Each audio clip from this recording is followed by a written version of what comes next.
কোন পণ্যের দাম কমতে পারে এবার দেখে নেব। বাজেটে সেমিকন্ডাক্টর মিশন 2.0 এবং ইলেকট্রনিক্স উৎপাদনে জোর দেওয়া হয়েছে। এর ফলে দীর্ঘমেয়াদে মোবাইল ফোন, ইলেকট্রনিক্স যন্ত্রাংশ ও প্রযুক্তি পণ্যের দাম তুলনামূলকভাবে কমতে পারে। দেশীয় উৎপাদন বাড়লে আমদানির উপর নির্ভরতা কমবে, যা বাজার দর স্থিতিশীল রাখতে সাহায্য করতে পারে।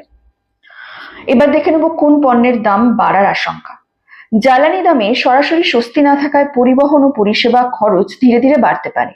এর প্রভাব পড়তে পারে খাদ্যদ্রব্য ও শহুরে পরিষেবার উপর। বিদ্যুৎ ভাড়া ও যাতায়াত খরচে মধ্যবিত্তদের উপর বাড়তি চাপ পড়ার সম্ভাবনাও উড়িয়ে দেওয়া যায় না। সামগ্রিকভাবে বাজেট 2026-27 সাধারণ মানুষের জন্য তাৎক্ষণিক স্বস্তির চেয়ে ভবিষ্যৎমুখী পরিকল্পনার উপর বেশি জোর দিয়েছে।